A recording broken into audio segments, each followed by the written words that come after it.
It sucks to be unseen. It sucks to know exactly what you want, to put in the work,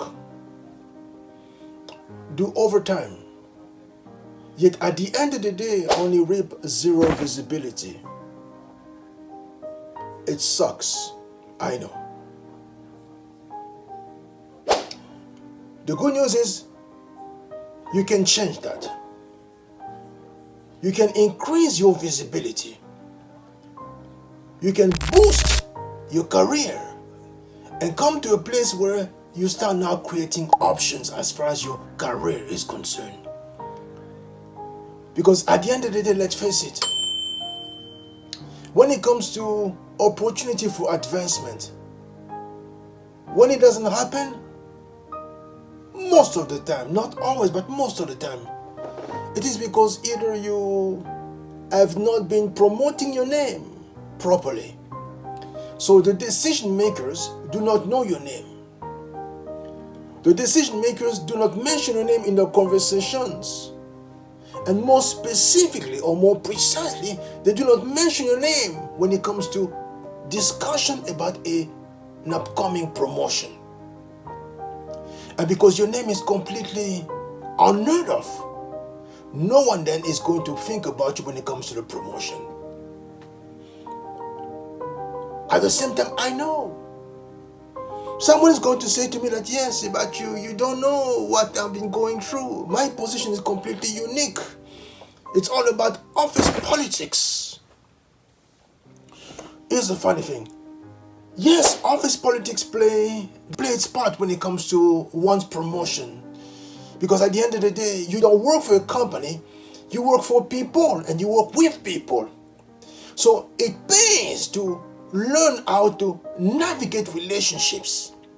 It pays to know how to be on good terms with all the people that you're working with. Because at one point, these are the people who have to make a decision when it comes to your advancements. And if you're not on speaking terms, or if you're not really getting along with them, chances are they're simply going to overlook your name. So yes, office parties, yes, I know where you're coming from, but at the end of the day, it is what it is. When you work with people, you simply have to learn how to simply play politics. By playing politics, and simply mean you simply have to learn how to get along with people and navigate this thing called relationships. Because if you don't know how to navigate relationship, chances are you are simply going to start compromising your possibility out there for advancement. So you have to learn how to navigate relationship. Not only that, you have to learn to understand one key thing.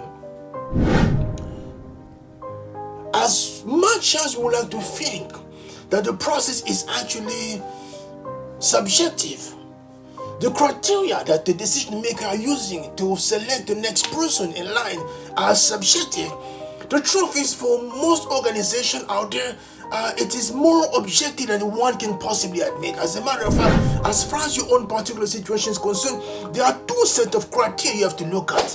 One set of criteria is about the objective criteria that the hiring managers or the hiring leaders are looking at, and also you have to look at the objective criteria that you have to look at if you look at when it comes to your own life. So one set is external and the other set is internal. Let's just focus first of all on the external factors. A few days ago I was talking about this book, The Unfair Advantage. And in this book, the authors are talking about a framework called MARS when it comes to how to create some kind of unfair advantage for yourself. And when you look at this framework, it is more than applicable when it comes to the criteria that management has to look at when it comes to promoting you. Let me just break it down. M stands for what? For money. So when you're looking at the next person in line for promotion, management is asking themselves the question. So when it comes to money, has so-and-so been able to help us save money? Has so-and-so been able to help us make money? Has so-and-so has helped us to reduce costs? In other words, has so-and-so understand that we are in business to make money? And their job out there is to help us make as much money as possible and to reduce costs as much as possible so we can increase our revenue and profit overall as far as business is concerned. Once you actually establish yourself as a person who understand the bottom line as far as your business is concerned and how to increase it, yes, you are actually scoring a point.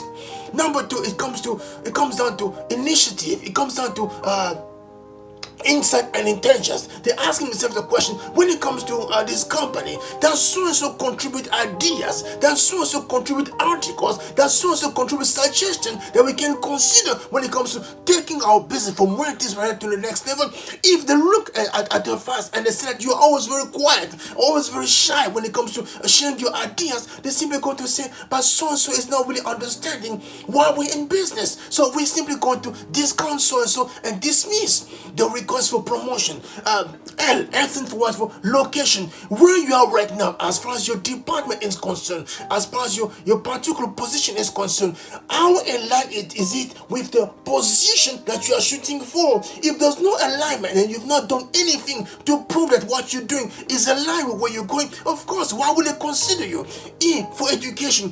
What type of education have you taken over the past few years to justify why they have to consider you for the position? S stands for status within your own team, within your organization. Where do you stand? Are you one of the superstars that your team looks up to or the department looks up to when it comes to your past contribution? Or are you simply the quiet person on the periphery that nobody knows anything about? Because once you qualify as a superstar, of course, your status is going to increase and your status is simply going to command the attention that your name is going to demand when it comes to the promotion process. So that's basically the external factors. Now let me move to the internal factors. So when it comes to you, when you look yourself in the mirror as a candidate, you have to simply focus on what is happening. And let me just tell you exactly where you have to focus. You have to focus on your mental faculties. Why do you have to focus on the mental faculties? Because the principle is simple. As we think, so we do. Let me break it down. The first mental faculty that we have to look at is, of course, perception. How you see yourself. If you see yourself as a leader, if you see yourself as a contender, it's simply now going to shift everything as far as who you are is concerned. Let me now go deeper into that. When you see yourself as a leader, perception as the first mental faculty is now going to affect the second mental faculty. It's going to affect your ability to will yourself into certain position. Number one. Number two, is going to affect your ability to stretch now the muscle of your imagination to look at different possibilities when it comes to whatever your company or whatever your department is facing right now. That was the second one. Third one, it's going to, your perception as a leader is going now to affect also your ability now to pull on your memory bank, both conscious and subconscious, to figure out exactly what a solution or what a precedent you can pull on to simply justify why you believe the best route as far as whatever you're trying to establish right now is going to be X or Y, X, Y, or Z. That's number three. Number four, when you start shifting your perception to see yourself as a leader, it's also going to impact your ability to intuition as a mental faculty. You are now going to develop the ability to connect the dot between seemingly unconnected situations. Last but not least, when you start shifting your perception to see yourself as a leader, it's going to affect your ability to reason at the leadership level. Let me now give you just two examples, and I'm going to get now to more specifics. In 1508, Pope Julius II had a big job on the table.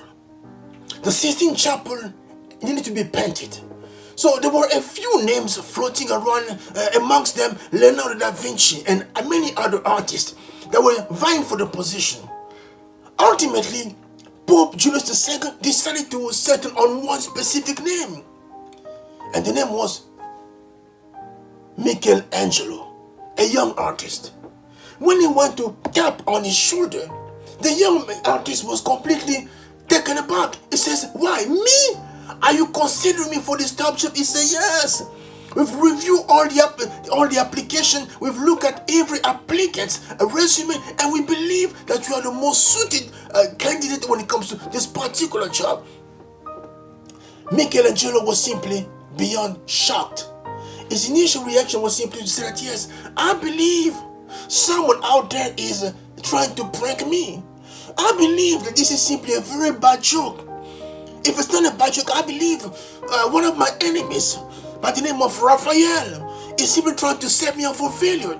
He's simply trying to show the world that, yes, I'm not as good as people think I am. So therefore, I'm going to try to find a way to simply turn this job down. So it goes back to Pope Julius II simply says, Your Holiness, with all due respect, I'm going to have to decline. Unfortunately for him and fortunately for us, Pope Julius II was simply adamant, you are going to take the job. And after lots of soul searching, this young man, Michelangelo, simply went back home and simply had to do something very key. He had to shift his own self-perception. He said to himself, yes, for a long time, I've been seeing myself as someone on the periphery. But now I simply need to start seeing myself as one of the contenders when it comes to the Renaissance men of my generation. So you know what? Yes, I'm simply going to take the job. Whatever happens, I'm going to take the job. So he boldly now went back to the Pope and simply said, yes, I'm going to take the job. And of course, for us, the rest is history. Example number one. Example number two. In 1968, in Mexico City, a group of Kenyan runners from Africa traveled to Mexico City for the Summer Olympics. And amongst them was a young man by the name of Kip Keino. Kip Keino was there to run for Kenya in a 10,000 meter event. The day of the finals, he was running, and he was running very well. He was leading, as a matter of fact. But with only a few laps left, guess what happened? Kip Keino started feeling pain in his abdomen. And the pain started becoming so excruciating that at one point he simply said to himself, I can't take it anymore. He simply pulled out of the race, and before you know it, he collapsed on the ground. So the paramedics rushed to his aid, trying to figure exactly what was happening. And the attending doctor came and examined Kip Keino, and eventually simply said to Kip Keino, unfortunately, young man, you're going to have to simply go home, pack your belongings, and start thinking in terms of going back to Kenya, because your job as a runner, as far as this competition is concerned, it is over. You can't continue anymore. Kip Keino listened to the doctor very politely. He went back to the quarters. At one point, he simply said to himself, I've come way too far to go back home empty-handed. I respect this doctor's opinion, an expert opinion, when it comes to my health right now. He sees something I cannot see.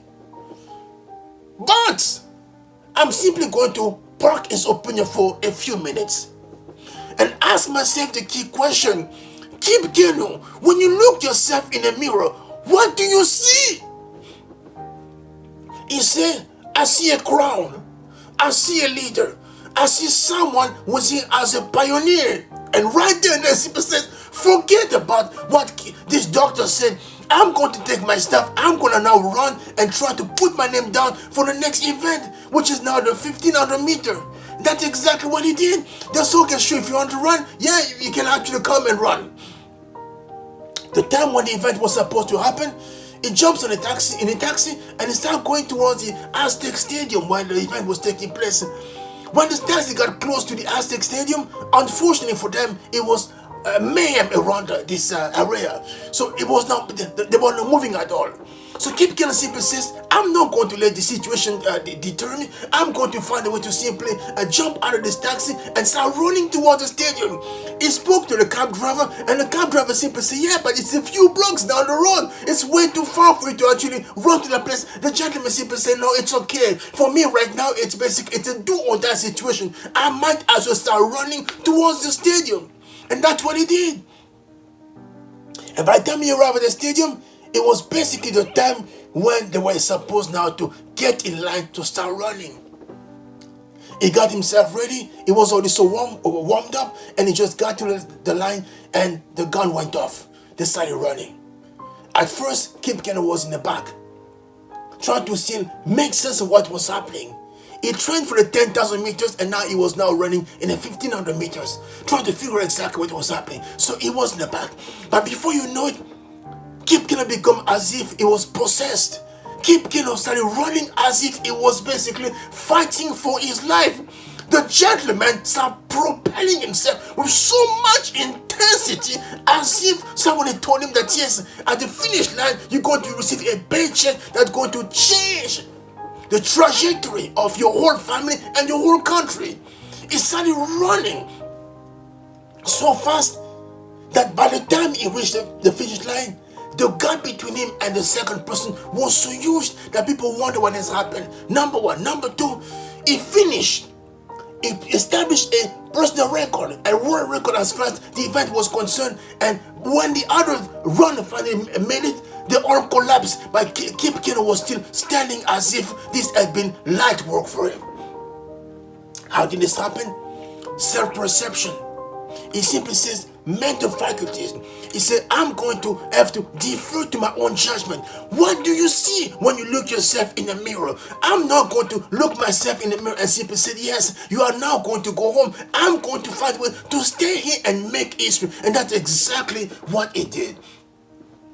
So now, how did this two story apply to your particular situation when it comes to your need for advancement and for need for promotion as far as work is concerned? As I was saying, you have to come to a place where you have to realize that your mental perception, basically, this is the set of factors you can control, is going to change everything.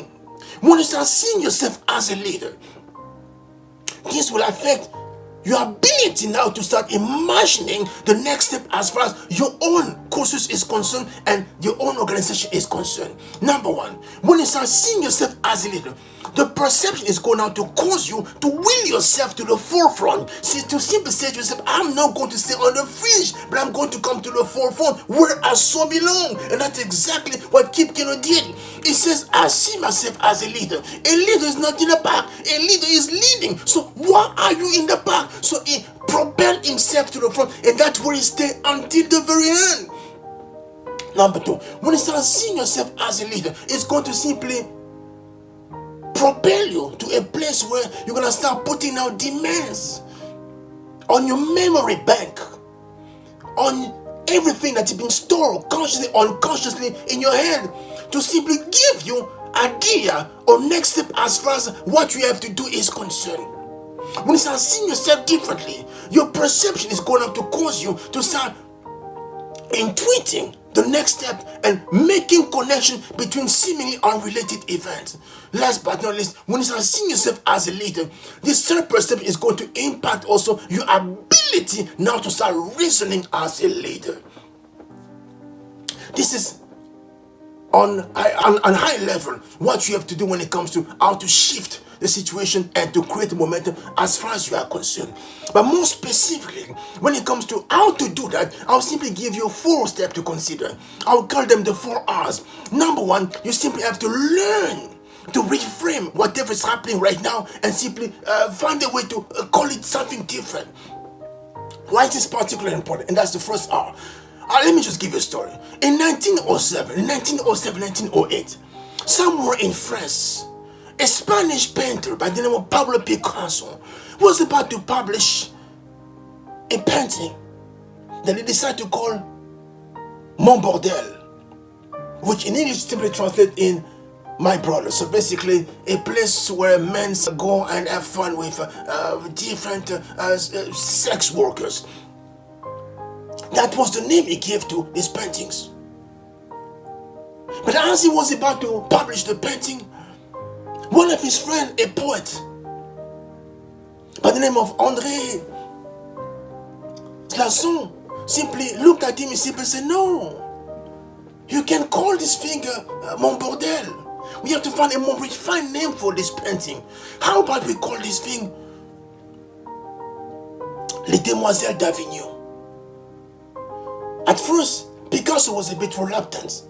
But after talking with his friend, he realized that, yes, it's all about how you're going to call that situation. So if I'm going to call it Mon Bordel, of course, it's going to be received negatively right away. the moral question will be actually posed right away. But if I decide to call it Les Demoiselles d'Avignon, the name will sound different. And when they set on the name, 1907, 1908, the painting was actually published, and before you know it, that thing became a sensation and just propelled Picasso to the forefront. So again, why this is particularly important? If you decide to look at your own situation right now and simply say, yes, my boss is against me, everything has been against me, I will simply say, yeah, that's the wrong approach as far as your situation is concerned. How about you reframe that? You simply say to yourself, they have not been against me. They've not been trying to hold me down, but they've simply been causing me or pushing me to start digging deeper. Because when you start saying to yourself, they're asking me to start digging deeper, you're going to reach the same place as Michelangelo in 1508. You're going to reach the same place as Kip Keino in 1968, when you're going to start reframing everything around you and start seeing that, yes, everything that was actually seemingly against you was actually working for your highest good, simply causing you to simply start digging deeper. So again, the first thing is R for reframe. Reframe everything around you as far as what has been happening so far. Number 2, R for redirect. You have to redirect your focus. You have to redirect the intensity of your focus, not so much on the people out there, but on yourself. And start now putting the same effort you've been putting into talking about what was not working, and start talking about what needs to work as far as your own self-perception and how this is going now to impact the rest of your mental faculties. Again, reframe, redirect. And you have to now also find a way to now reposition yourself within the organization. Because a leader is supposed to be leading. A leader is supposed to be seen. A leader is supposed to be heard. A leader who's simply hiding in the back is not a leader. So when you reposition, when you reframe, you reposition yourself and you redirect your energy. And last but not least, you simply relaunch yourself as a candidate for whatever you're actually shooting for. My friend, what's going to happen is the following. Either the people who are supposed to be deciding in your company are going to pay attention and promote you, or if they decide to ignore you, what's going to happen is someone out there, a bunch of headhunters, are going to become aware of who you are and going to start coming knocking on your door and now expand the range of options as far as what you do is concerned. Alright, I'm going to stop right here. Before I go, just a couple of things. If you're looking for more videos when it comes to how to help you promote yourself in the workplace, my friend, look no further. Just hit the subscribe button and the notification bell, so next time we put together a video, you can be amongst the first one to see the video. Alright, but in the comment section, what I'm going to ask for you to do is simply just leave a comment about your own journey so far when it comes to seeking promotion, going from being invisible to visible, so we can actually see what is happening and how we can come along to simply celebrate with you, and eventually and possibly, if you decide to do work with us, to reach out to us, and we're going to see how we can help you simply reframe whatever you're going through, refocus, redirect, and more specifically, reposition yourself as a leader you were so designed to be. Alright, I'm gonna stop right here. Much love, everyone. Take good care. I'm out.